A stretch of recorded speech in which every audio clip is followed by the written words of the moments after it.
చాలా సంతోషంగా ఉంది. నిజానికి ఇది దేశంలోనే ఇప్పటివరకు ఎక్కడ జరగనటువంటి ఒక వినూత్నమైనటువంటి రీతిలో చాలా అద్భుతంగా గౌరవ ముఖ్యమంత్రి గారు రేవంత్ రెడ్డి గారి ఆధ్వర్యంలో మిగతా మంత్రివర్గం అంతా కలిసి తీసుకున్నటువంటి ఒక గొప్ప నిర్ణయం. మేము ఒకటే చెప్తా ఉన్నాము, సోనియమ్మ తెలంగాణ ఇస్తా అన్నది ఇచ్చింది. రాహుల్ గాంధీ గారు వరంగల్ డిక్లరేషన్లో వచ్చినప్పుడు మనకు రుణమాఫీ చేస్తామని చెప్పి మాట ఇచ్చిండ్రు. ఆ మాటని నెరవేర్చడం కోసం ఇవాళ ఒక సైనికుడిలా పనిచేస్తూ గౌరవ ముఖ్యమంత్రి గారు రేవంత్ అన్న ఒక సాహసోపేతమైనటువంటి నిర్ణయం తీసుకున్నటువంటి సందర్భం ఇది. రైతులంతా తెలంగాణ వ్యాప్తంగా సంబరం చేసుకుంటున్నటువంటి సందర్భం ఇది. మాజీ మంత్రి హరీష్ రావు మాత్రం రేషన్ కార్డు సంబంధం లేకుండా అలాగే పాస్బుక్ విలీనం చేసి పాస్బుక్ సంబంధం అయితే మాత్రం తప్పనిసరిగా జీవో రిలీజ్ చేయాల్సిన అవసరం ఉంది. ఎందుకంటే చాలా మందిని దూరం చేసే ఒక కార్యక్రమం అయితే కొనసాగుతుందని హరీష్ రావు అన్నారు. హరీష్ రావు పరిస్థితి ఎట్లా ఉందని అంటే ఎంతసేపు తన ఉనికిని కాపాడుకోవడానికి ఏదో ఒక వంక పెట్టుకొని వస్తున్నాడు. నిన్న మొన్నటి దాకా నిరుద్యోగులు 10 ఏళ్ల పాలనలో నిరుద్యోగుల ముఖం చూసిన పాపనవో లేదు, ఎన్నో దుర్మార్గాలు చేసిండ్రు. ఇలా వాళ్ళు అదే నిరుద్యోగులను ముంగటేసుకొని ఇలా కొత్త పాట వాడుకుంటూ వచ్చిండు. ఇలా రైతు రుణమాఫీ గురించి మాట్లాడుతూ ఉన్నాడు. గౌరవ ముఖ్యమంత్రి గారు రేవంత్ అన్న గారు కావచ్చు, అలాగే బట్టి విక్రమార్క గారు కావచ్చు, ప్రతి ఒక్కరు కూడా స్పష్టం చేసిండ్రు. ఇలా రుణం మాఫీ చేయాలంటే పాస్బుక్కే ప్రామాణికం. రైతు అయి ఉండాలి, ఆయన వ్యవసాయం చేస్తూ ఉండాలి, తనకి పాస్బుక్ ఉండాలి. ఆ పాస్బుక్ ఉన్నటువంటి రైతు రుణం తీసుకొని ఉండాలి. ఆ రుణాన్ని మేము మాఫీ చేయాలి. ఇది ఒక అంచెలంచెలుగా జరుగుతున్నటువంటి విషయము.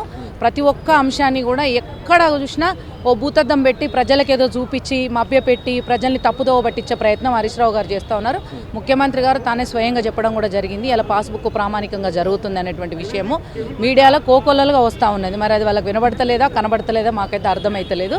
కానీ హరీష్ రావు గారు పని కట్టుకొని తన ఉనికిని కాపాడుకోవడం కోసం చేస్తున్నాడా, లేకపోతే ఇట్లా పబ్లిక్లో ఏదో ఒకటి హైప్ చేసేసి పార్టీలు మారే ఉద్దేశాలు ఇట్లా ఏమన్నా ఉన్నాయా అనేది మాకు డౌట్ వస్తూ ఉంది. హరీష్ రావు బీఆర్ఎస్ పార్టీ మారుతారని మీరు స్పష్టం చేయదలుచుకున్నారా?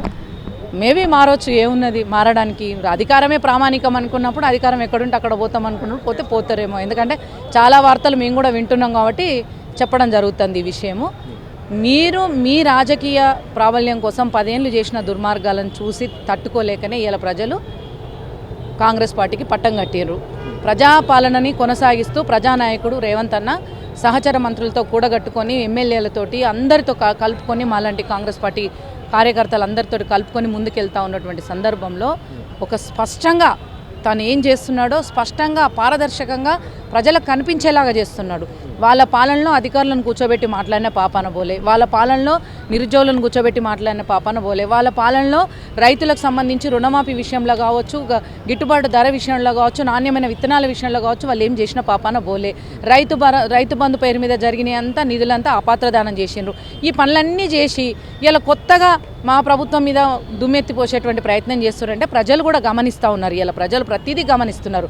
కానీ వీళ్ళు ఎంత ఎట్లా అంటే వాళ్ళ ఉనికి చాటుకోవడానికి వాళ్ళు ఎటువంటి కార్యక్రమాలకు పాల్పడ్డా కూడా మేము ఎక్కడ కూడా ఆవేశపడట్లేదు.